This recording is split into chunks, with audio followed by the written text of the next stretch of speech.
이번 시험은 예상보다는 좀 쉬웠어요. 배점도 문제마다 그렇게 막 높은 편은 아니었다는 생각을 했습니다. 네, 시험지 볼까요? 1번부터 5번까지 전부 평이한 개념을 묻는 문제가 나왔죠.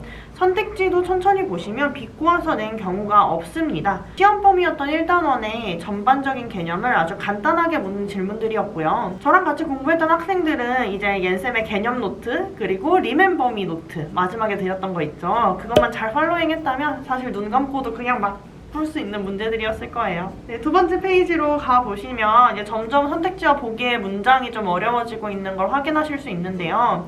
특히 7번의 문제 보기 디귿 같은 경우에는요, 헷갈려 하신 분들이 제법 될 거라고 생각을 해요. 이 부분의 개념 같은 경우에는 불투명한 우주 상태에 대한 내용이잖아요.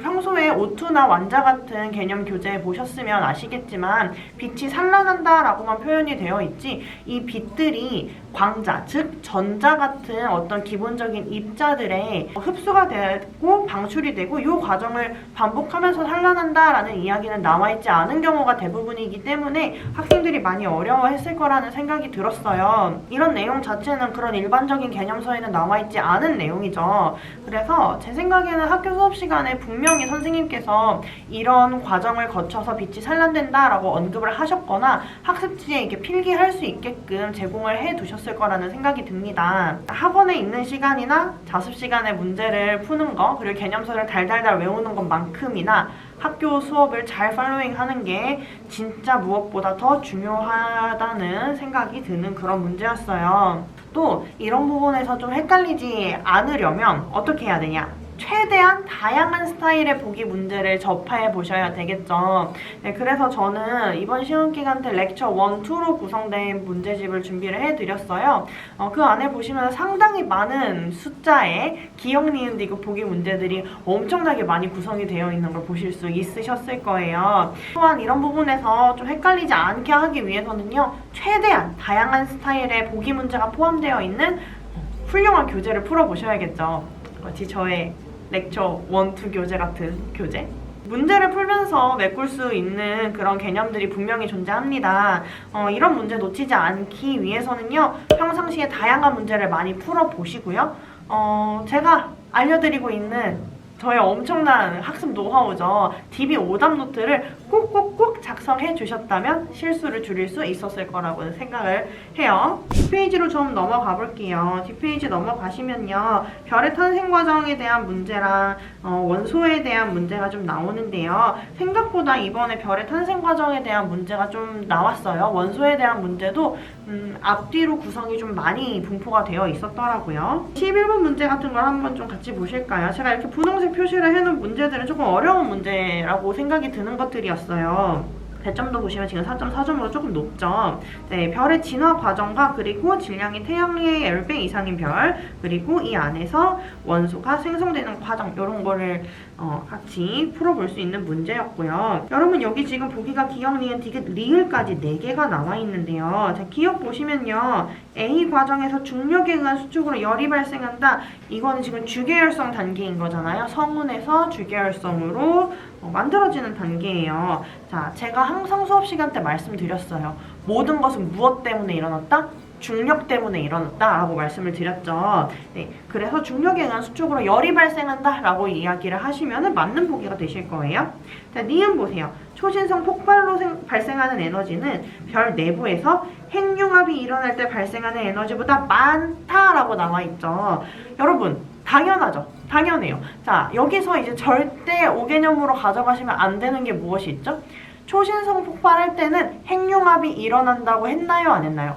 안 했어요. 네. 초신성 폭발할 때는요, 핵융합에 의한 원소의 생성이 아니라 그 초신성이 폭발하는 엄청나게 커다란 에너지로 인해서 원소가 어떻게 보면은 변성작용을 거쳐가지고 이제 원소가 생성이 되는 거죠. 핵융합이 아니에요. 그렇기 때문에 핵융합이 일어날 때 발생하는 에너지보다 엄청나게 크고 엄청나게 많은 에너지가 발생을 해요. 그래서 초거성보다 훨씬 더 거대한 부피의 초신성이 만들어지는 겁니다. 디귿도 보실게요. 자, 가에서 중심부에 가까운 원소일수록 먼저 생성되었고 핵융합 반응은 더 이상 일어나지 않는다. 그냥 틀린 보기 되시겠고요. 리을 보시면요. 가의 중심핵이 수축하면서 온도가 더 높아지면 핵융합 반응으로 철보다 무거운 원소가 만들어진다. 아니죠. 아니죠. 자, 핵융합 반응 안 한다고 이야기를 했고요. 자, 철보다 무거운 원소가 만들어지는 건 왜 때문이었죠? 아까 우리 니은 보기에서 나왔던 개념인 거죠. 엄청나게 큰 에너지로 초신성이 갑자기 폭발하면서 생성이 돼서 철까지만 만들어졌던 원소들이 금이나 우라늄 같은 정말 무거운 금속 원소들로 변성이 된다고 보시면 되는 거예요. 네, 이거 약간 헷갈렸을 수도 있을 것 같아요. 그리고 보기가 이렇게 기억, 니은, 디귿, 리을로 4개나 돼버리면 일단 여기서 당황을 하잖아요. 당황하지 맙시다. 자, 제가 이렇게 보라색으로 표시를 해놓은 문제들은 약간 위트 있는 문제들이에요. 제가 이번 중간고 시험지 보고서 약간 놀랐던 게 좀 위트 있는 문제들이 많았어요. 기존에 그냥 문해력 싸움이다 라고만 생각했던 과학 문제들을요, 약간 비틀어서 좀 재밌게 문제를 풀 수 있게 했더라고요. 물론 예전 스타일대로만 공부를 많이 해왔던 학생들은 뭐 이렇게 막 추리를 해야 되는 문제까지 나오고 막 난리야 너무 어려워 라고 생각했을 수도 있는데 저는 시험에 이런 거 나오면 좀 재밌을 것 같거든요. 저만 그런가요? 자, 보시면은 12번 문제는 약간 스도크 문제 같은 문제죠. 자, 가로줄, 세로줄, 대각선에 3개의 숫자들의 합은 같다라고 나와 있는데요. 네, 이 숫자는 원자 번호이고요. 여기에 해당하는 원소의 기호를 적으면 된다라고 이야기를 했죠. 굉장히 친절하게 설명을 해줬죠. 자, 그래서 가장 아래쪽에 있는 숫자들 지금 제가 다 답을 채워놓긴 했는데요. 자, 6과 5랑 10을 더하면은 정답이 21이잖아요. 네, 이 21. 이 21이라는 숫자가 이게 가로줄 다 더한 거랑 세로줄 다 더한 거, 대각선 다 더한 게 똑같아야 되는 거잖아요. 자, 그래서 첫 번째 가로줄은요, 지금 4 하나 써있고, 첫 번째 세로줄 보면 4랑 6이 써있었어요. 그래서 21 빼기 4, 6 해서 이 숫자는 11이 되실 거고요. 11을 채워주고 두 번째로 볼 수 있는 거, 4랑 10. 요게 이어지는 이 대각선, 요 방에 들어갈 녀석은 7이 되겠죠. 21 빼기 14는 7이니까요. 자, 그래서 11과 7을 채웠더니 여기는 자연스럽게 3이 되시는 거고요. 그 나머지 숫자들도 채워주시면 옆에 이렇게 원소 기호를 다 채워놓을 수 있게 되는 거겠죠. 자, 이에 대한 설명을 옳은 거 있는 대로 한번 골라볼까요? 자, 기역과 디귿은 같은 족의 원소이에요. 기역과 디귿은 지금 O와 N이죠. 산소와 질소인데요. 같은 족인가요? 아니죠? 같은 주기 원소라고 하면 맞겠지만 족은 아닙니다. 자, 기역 이온과 니은 이온이 갖는 전자수는 같다. 자, 기역 이온은요, O2-로 갈 거고요. 니은 이온은 어디 있나요? 아, 니은, 나트륨이 니은이네요. 자, 이게 나트륨이 니은이었어요. 자, 니은의 이온은 어떻게 되나요? Na 플러스 되시겠죠? 자, Na 플러스예요. 자, O2-랑 Na 플러스는 각각 어떤 원소랑 전자 배치가 동일하죠? 네온이랑 동일하죠. 네, 네온이랑 전자수가 같기 때문에 니은은 맞는 보기 되시겠죠. 자, 디귿 보실게요. 자, 니은의 바닥 상태에서 전자가 들어있는 전자 껍질 수라고 되어 있는데 나트륨은 몇 주기 원소죠? 3주기 원소죠. 자, 전자 껍질 수 3개예요. 자, 리을의 원자과 전자수가 같네요. 리을이 뭐죠, 지금? 리튬이죠. 리튬의 원자과 전자라고 하면 가장 바깥 껍질에 들어있는 전자를 의미하기 때문에 1이겠죠. 자, 그래서 이 숫자는 1이에요. 이거는 틀린 보기 되시겠네요. 정답은 2번 되시는 이런 문제였어요. 상당히 이 원소 찾는 거에서 시간이 걸려버리시면은 시간 때문에 애를 먹을 수 있는 문제긴 했죠. 저는 이런 문제가 참 재밌네요. 간단하고요. 자, 제가 13번은 따로 표시를 해놓진 않았지만 이런 문제 애초에 어려워하시는 분들이 조금 있어요. 이런 문제에 취약하신 분들은 이 문제 자체가 굉장히 어렵게 느껴지셨을 텐데요. 이 문제 잘 푸는 방법을 일단 먼저 알려드릴게요. 제일 첫 번째 이 문제에서 주목을 하셔야 될 거는요. 2에서 4주기 원소이고요. 할로젠 원소라는 걸 꼭 눈여겨보시고 표시를 해두셔야 되는 거죠. 그래서 내가 이미 알고 있는 2, 3, 4주기의 할로젠 원소가 어떤 것이 있는지 밑에다가 후보를 써놓으셔야 하는 거죠. 자, FCL, BR 이렇게 제가 미리 써놨어요. 자, 이 문제를 쭉 봐보니까요. 끓는 점에 대한 내용도 있고요. 수소와의 반응성, 나트륨과의 반응성에 대한 단서가 나와 있죠. 자, 보시면요. 이 문제를 분석할 때는요. 반응성과 이 원소들의 각각 끓는 점, 녹는 점 파악을 해보시고요. 실온에서의 상태까지 한번 챙겨가실 수 있는 문제인 거죠.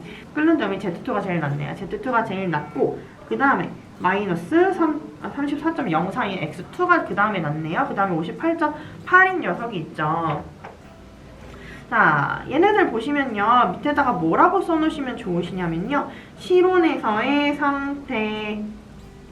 자, 이렇게 한 줄 먼저 써놓고 가시면은 뒤에 문제 풀 때 약간 쉬워지세요. 물론 지금 끓는 점이 나와 있고 녹는 점은 나와 있지 않아서 얘네들이 고체일지 액체일지 잘 모를 수 있겠지만 적어도 얘네들이 기체 상태일지 액체 상태일지 정도는 구분을 할 수 있는 거죠. 그럼 옆에다 좀 써볼게요. 자, 끓는 점이 마이너스 34.04인 이 녀석은 기체겠죠. 우리 실온이라고 하면 25도니까요. 자, 58.8도가 끓는 점인 이 빈칸인 녀석 같은 경우에는 적어도 액체겠죠? 아니면 고체일 수도 있어요. Z2 같은 경우에는 너무나 당연하게 기체 상태겠죠. 자, 그 다음에 반응성을 볼게요. 자, 수소와의 반응이든 나트륨과의 반응이든 지금 가장 반응성이 큰 녀석이 Z2죠. 자, Z2가 가장 반응성이 크고요. 그 다음이 X2가 크고요. 그 다음이 빈칸. 이렇게 되는 건데요. 자, 우리 아까 후보로 적었던 FCL, BR 얘네들의 반응성 순서 어떻게 되죠? 원자 번호가 작을수록 반응성이 커지잖아요. 즉 위에 주기일수록 자 2, 3, 4주기였죠? 2주기에 가까울수록 반응성이 더 커져야 되는 거였잖아요. 네, 그렇죠. 그래서 매우 격렬하게 반응함이라고 써있는 애가 2주기의 할로젠 원소인 플로린이 되겠고요. 격렬하게 반응하는 이 녀석이 3주기에 해당하는 염소 되겠고요. 그 다음에 그냥 잘 반응한다 라고 했던 이 BR 이 녀석이 되시겠죠. 자, 그렇게 하면은 이 BR이 현재 실온에서의 상태가 어떤 상태라는 걸 알 수 있죠? 액체 상태라는 걸 알 수 있죠. 우리 할로젠 원소에서 유일하게 액체 상태로 존재하는 애가 BR이었고 고체 상태로 존재하는 애가 아이오딘이었으니까 네, 이렇게 해가지고 문제 잘 풀어주시면 되고요. 특히 이 보기 3번 같은 경우에는 Z2는 분자 간의 인력이 매우 크다라고 나와 있죠. 자, 분자 간의 인력이 매우 크면요. 끓는 점이 엄청 높아야 돼요. 그래야지 서로 분자 간의 인력이 각자의 분자를 잡아당기는 힘이 너무 크기 때문에 분자 배열이 잘 달라지지 않겠죠. 그러면 쉽게 상태 변화가 일어나지 않을 테니까요. 네, 여러분 논술형 문제 한번 보실 텐데요. 논술형 1번과 2번은 그렇게 어려운 문제가 없으세요. 개념 자체도 어렵지 않고요. 이미 앞에서 원소 찾기 연습을 조금 했기 때문에 논술형 1번도 어렵지 않을 거고요. 좀 중요하게 보셔야 될 거는요. 논술형 1-2번 문제인데요. 자, 화학 결합의 형성 과정 묻는 문제잖아요. 자, 지금 원소 B랑 C가 안정한 전자 배치 이루기 위해서 하는 화학 결합 어떤 결합이죠? 금속과 비금속의 이온 결합이죠. 자, 이온 결합의 형성 과정 정말 제대로 쓰시려면 뭐부터 쓰셔야 되는 거예요? 이온의 형성 과정부터 쓰세요. 이온의 형성 과정부터 써주시고 그 다음에 어떤 단어 꼭 등장해야 되나요? 정전기적 인력 들어가 주시고요. 자, 이 사이에 더 정확하게 답을 쓰시려면요. 이 두 이온 사이에 전하량의 비 그리고 전하량의 비 때문에 생기는 결합비 이렇게 두 가지 내용을 꼭 넣어주시면 완전 완벽한 답이 되겠죠. 자, 이렇게 해가지고 이온 결합이 이루어서 결국에는 무엇을 원한다? 안정한 전자 배치 이렇게까지 마무리를 해주시면 완벽한 답이 될 수 있을 거예요. 자, 이제 논술형 3번이랑 4번 한번 넘어가 볼게요. 자, 3번 같은 경우에는 이거 제가 직전 보충 마지막까지 아마 질문을 많이 받았던 문제였던 것 같아요. 자, 보시면요. 자유낙하 운동이랑 수평으로 던지는 운동 이거 동시에 일어나는 거 이야기를 하는 거죠. 딱 봐도 좀 복잡해 보이기는 하는데요. 생각해보면 간단해요. 이 3-1 문제 보시면 가의 가속도 크기 비교하는 거 있죠. 그 다음에 수평면에 도달하는 시간 비교하는 거, 그 다음에 중력의 크기 비교하는 거 요렇게 세 가지인 거잖아요. 자, 가속도 크기 비교는 어떻게 할 수 있는 거죠? 가속도는 어떤 운동에 대한 질문인 거죠? 이거는 수직, 수직 방향의 운동에 대한 질문이고요. 수평량에 도달하는 시간 비교. 이것도 이제 중력 가속도에 대한 질문인 거죠. 이게 같잖아요, 수직 방향으로는. 그 다음에 중력의 크기 비교. 이건 뭐예요? 질량 비교하라는 거예요. 아니, 너무 간단한 거잖아요. 어려운 게 아닙니다. 자, 그 다음에 바로 2번. 여러분, 가 물체 A의 속력과 그 다음에 나 물체 B의 속력. 시간에 따라 나타낸 그래프. 이거 너무 쉽죠?